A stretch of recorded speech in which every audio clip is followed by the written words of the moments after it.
जिस लड़का लड़की का विवाह 30 साल का हो गया, 35 साल की हो गए, लड़का लड़की 40 साल के हो गए, 35 साल के हो गए, उनका अगर विवाह नहीं हुआ है, बहुत रिश्ते आए चले गए, संबंध आए चले गए, या जो बेटा बेटी चाहते हैं कि हम अच्छा पढ़कर एक नौकरी सरकारी प्राप्त कर लें, कोई ऐसा अच्छा जॉब हमारी किस्मत में मिल जाए, उन बेटा बेटियों से निवेदन करूंगा, यदि आप चाहते हो तो एक प्रयास जरूर करो, एक प्रयास अपनी जिंदगी में जरूर करो।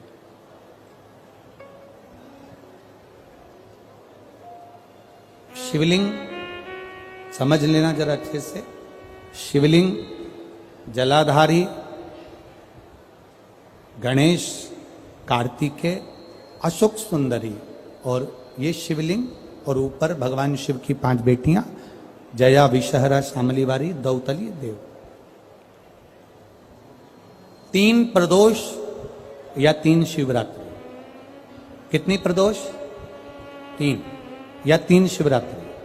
मेरा बेटा बेटियों से निवेदन है, जो अच्छी पढ़ाई कर रहे हैं, मेहनत करो, अच्छा पढ़ो, और मेहनत के साथ में जब कंपटीशन एग्जाम में बैठने का समय आए, 3 स्थान जहां पर आपको प्रथम अशोक सुंदरी,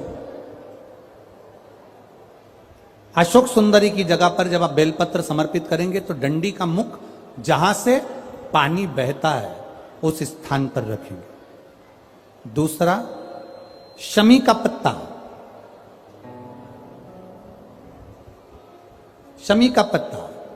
दूसरा, शमी के पत्र को देवादिदेव महादेव पर जब आप समर्पित करेंगे तो उसका डंडी का मुख भी जहां से जल बहता है उस ओर रखेंगे। और तीसरे नंबर पर है आंख का पुष्प।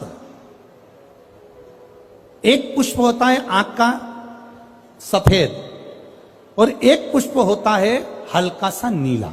करें दर्शन आप लोगों ने? जम के तो बोलो जरा, करें ना? एक सफेद होता है, एक हल्का सा नीला होता है। सफेद आंख का जो पुष्प होता है वो केवल देवादिदेव महादेव का एक स्वरूप होता है, और हल्का सा जिसमें गुलाबीपन, नीलापन होता है वो शिव, पार्वती, गणेश, कार्तिकेय, अशोक सुंदरी, जया, विषहरा, सामरीवारी, दौतली, देव और शिव जी के जितने गण हैं उन सबका प्रतीक होता है। तो तीसरे नंबर का जो आंख का गुलाबी कलर या हल्का नीला सा जो पुष्प होता है, उस 5 पुष्प का गुच्छ मां जगत जननी का जो स्थान है जलाधारी, जहां अगर आप इधर बैठे हो तो उसकी विपरीत दिशा, इधर बैठे हो तो उसकी विपरीत दिशा, इधर बैठे हो तो उसकी विपरीत दिशा, विपरीत दिशा में उस पुष्प को समर्पित करना है। अच्छी पढ़ाई करो, अच्छी मेहनत करो, और मेहनत के साथ में जब कंपटीशन एग्जाम के लिए जा रहे हो, उस जगह पर सीए की पढ़ाई भी कर रहे हो, चाहे किसी भी पढ़ाई में लगे हो, मेहनत के साथ में बाबा देवादिदेव महादेव को 3 प्रदोष या 3 शिवरात्रि आप दिल से बाबा को समर्पित कर कर, बाबा से प्रार्थना कर कर अशोक सुंदरी पर चढ़ाई हुई बेलपत्र को वापिस लेकर आइए। जिस विद्या स्थल पर आप पढ़ाई करते हो, जिस कमरे में आप रहते हो, वहां उस बेलपत्र को 3 प्रदोष की या 3 शिवरात्रि की बेलपत्र रखिए। जिस समय बाबा आपकी नौकरी लगा दे, ये 3 बेलपत्र एक साथ किसी भी प्रदोष पर शिव जी को समर्पित करिए। ये शिव तत्व है। आप मेहनत करें, खूब मेहनत करें, कंपटीशन एग्जाम के लिए जितनी कोचिंग कर सकते करो, मेहनत करना उतना करो, जितना करते हो उससे 4 गुना ज्यादा करो, और उसके साथ में देवादिदेव महादेव से प्रार्थना, तेरा ही दिया मैंने खाया पिया है, तेरा शुक्रिया है, तेरा शुक्रिया है। अब जिनका मंगल विवाह नहीं हो रहा, 30 साल हो गए, 35 साल हो गए, 40 साल हो गए, उनके लिए भी वर्णन आता है।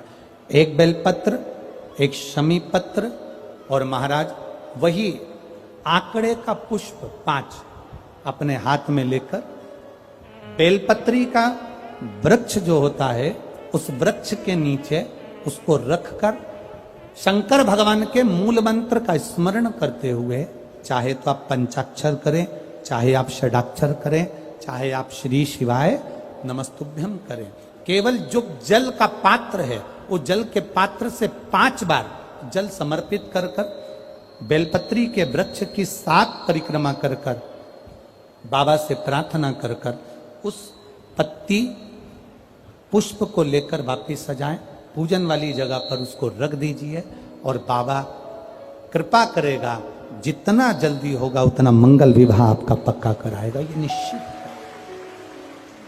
बेलपत्र का पूजन, कहीं दूर जाने की जरूरत नहीं है हमको भगवान को पाने के लिए। तुम्हारे घर के पास में जो शिवालय हो, तुम्हारे घर के पास में जो देवालय हो, हम वहां भगवान की आराधना करें, हम वहां आराधना